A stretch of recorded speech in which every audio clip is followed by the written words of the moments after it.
I'd like to call the meeting to order. Could I have a roll call, please? Belsley. Here. Blunier. Here. Dobb. Here. Hare. Here. Herman. Here. Kaufman. Here. You have a quorum. Pledge allegiance.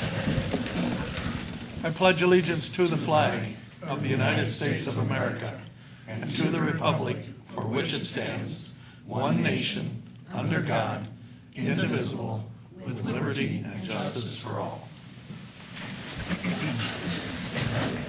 We have no public hearings tonight, no presentations or special reports.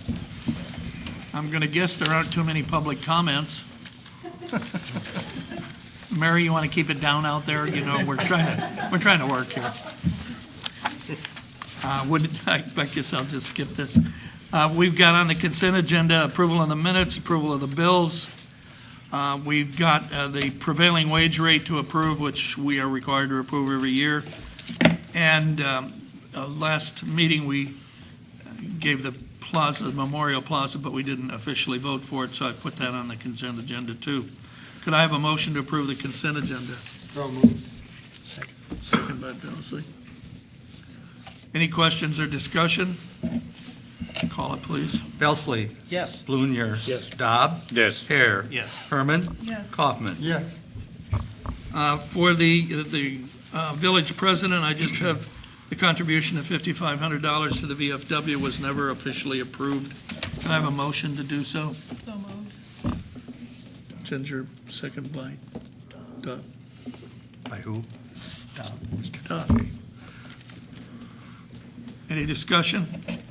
Call it, please. Blunier. Yes. Dobb. Yes. Hare. Yes. Herman. Yes. Kaufman. Yes. Belsley. Yes. Village clerk. Nothing tonight, Your Honor. Village administrator is not with us tonight. Chief of police. Yes, Your Honor, I have a few requests for street closures. This coming Saturday, July the 11th, between 4 and 10 p.m. is the Morton Super Cruise car show. We would be looking to close down at 3 p.m.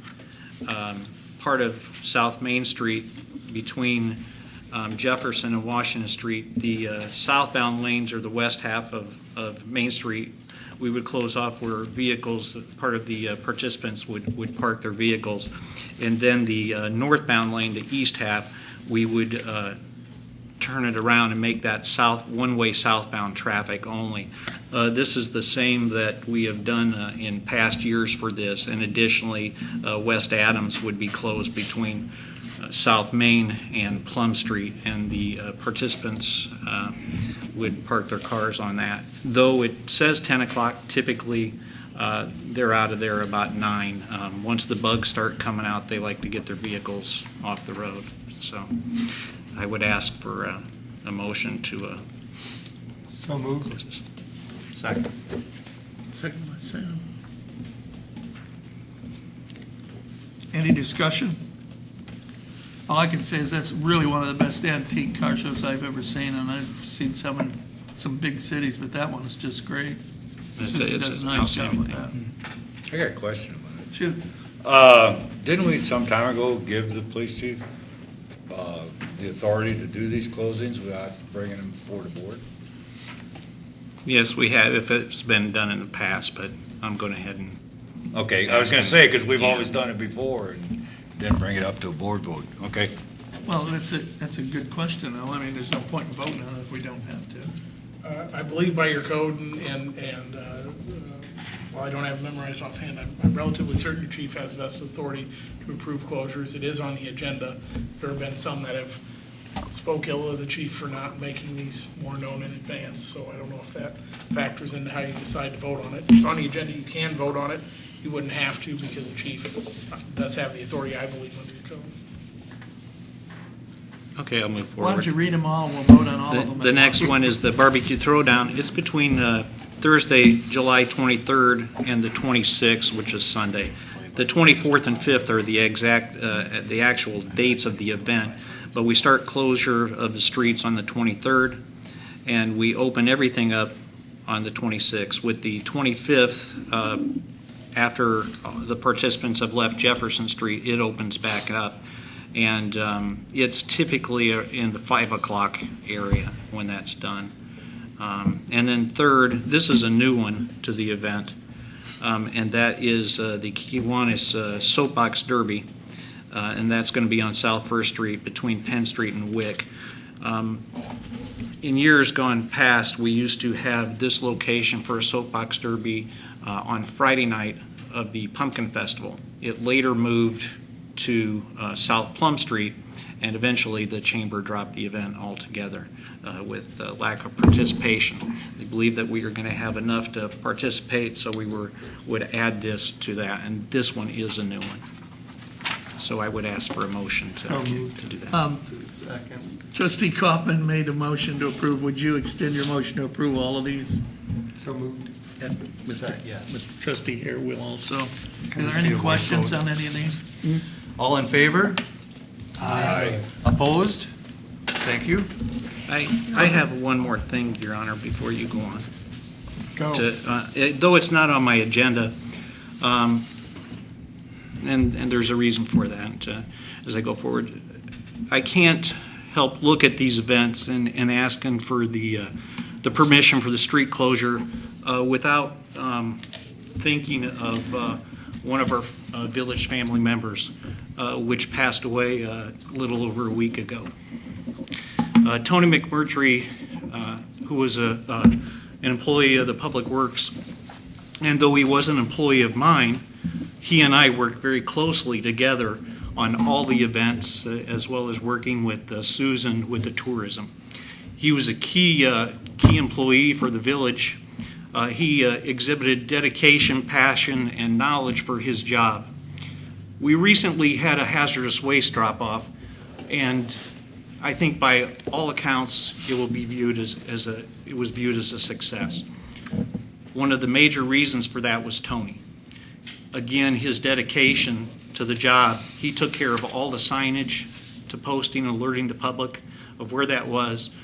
Took care of all the cones, barricades, and took that to task.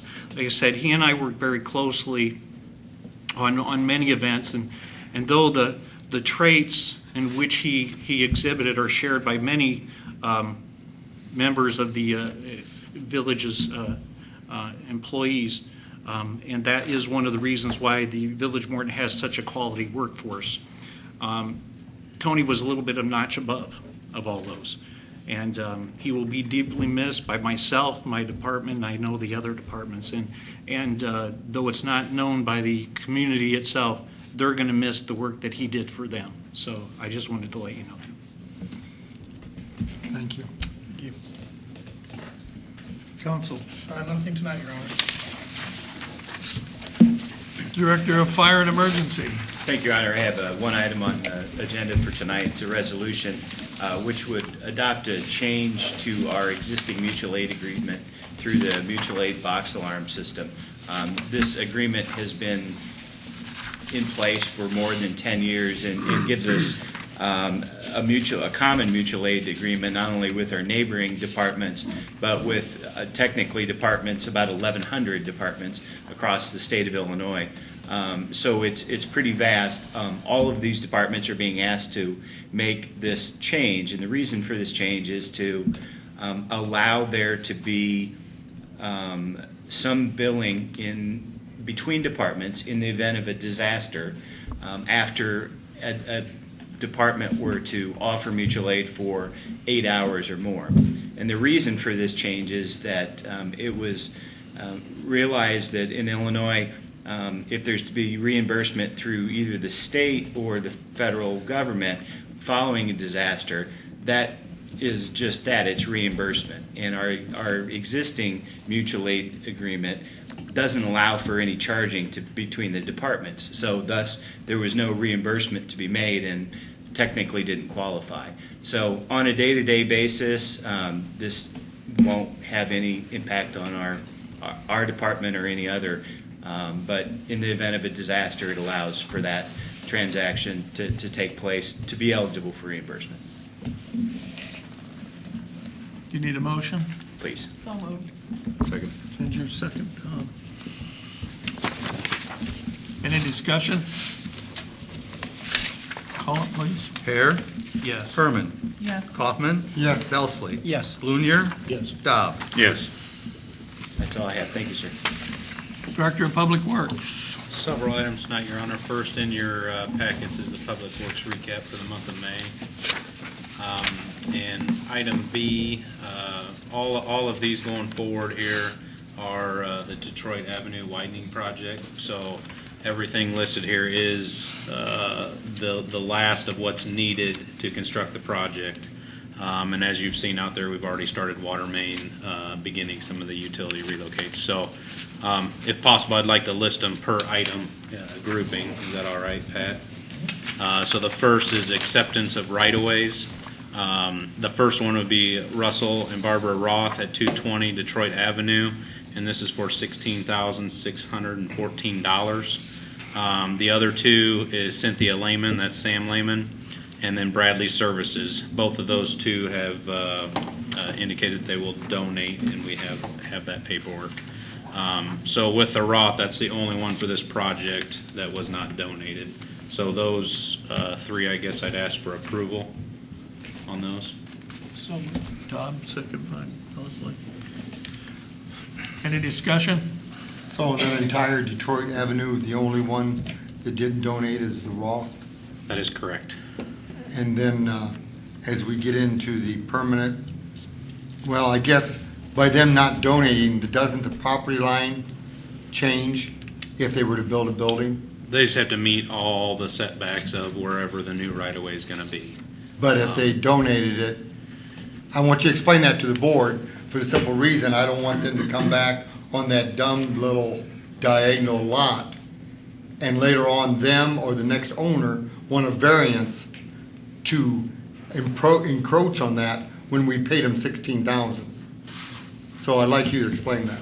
Yeah, so in the ordinance, and I didn't bring that verbatim, so help me out here, Roger, if I don't state this correctly, but ones that donated, wherever that setback was, if there's a building there and they were to add on, we would honor that original setback, if that makes sense. If we paid for right-of-way, they need to meet whatever that new right-of-way is. So on this property, and that's part of why they've requested that I sent an email even today kind of with some of the documentation from the stuff that has to go to IDOT that explained due to the size of that lot and the constraints that they would have going forward, that's why they're requesting to be compensated for this piece. So yeah, that will be a constraining factor on this And future small development on triangle-shaped lot. And just to explain exactly where that's at, it's in between Napa and the old Farm and Fleet, the little triangle where the fruit stand is. Opperly owned it prior to a couple years ago. Right. But if they left it at the old easement, they could have built closer That to is the front. correct. That is correct. Okay. Any other questions concerning item B? Call it, please. Herman. Yes. Kaufman. Yes. Belsley. Yes. Blunier. Yes. Dobb. Yes. Hare. Yes. Next is item C, and this is the only property on the project that actually had damages, cost to cure damages, meaning there were items in the right-of-way that we're going to take. And this I'm asking for approval of payment in the amount of $104,000 to Sam Lehman in consideration for the appraised damages. This would be for their large advertising sign, flagpole, and 6 parking lot lights that would have to be relocated as required for the widening of Detroit. I also want to clarify that we would be cutting them a check for $104,000. My only concern is that when we go do the job, that stuff is out of the way. I will not be watching to see if they put new stuff up. They're in the middle of a sale right now, so that's $104,000 as on the appraisal. So moved. Second. Second by Sam. Any questions? I have one. So are they required, in order to get the check for $104,000, are they required to reinstall that? That's what I'm saying. To my knowledge, in working with IDOT, they are not required to install that. Now, that may go into the negotiations as they sell the property or whatever as a part of that, but no, they are not required to install that. That's for us. We're paying for that, but we're also just trying to get it off our right of way. Is that correct, Pat? Yeah, Craig's correct. It's, yeah, and the process for each of these steps is IDOT supervised and regulated, and there's appraisals done as to establish the dollar value, and it is not a requirement that IDOT puts in place or that you can put in place that they would have to reset these 6 parking lot lights and put the flagpole back up.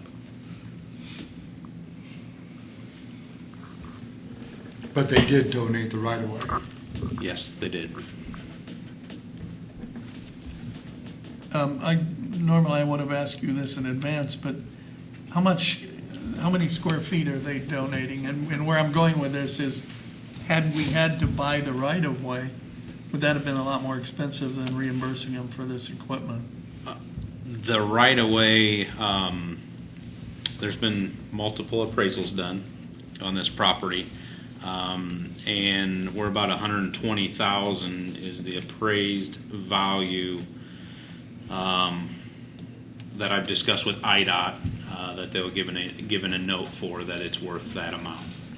The only reason I say that is there's been a lot of back and forth and there's been multiple appraisals. So if you go look at appraisals, they do vary on the price. But the right-of-way was a considerable amount of money that they were willing to donate.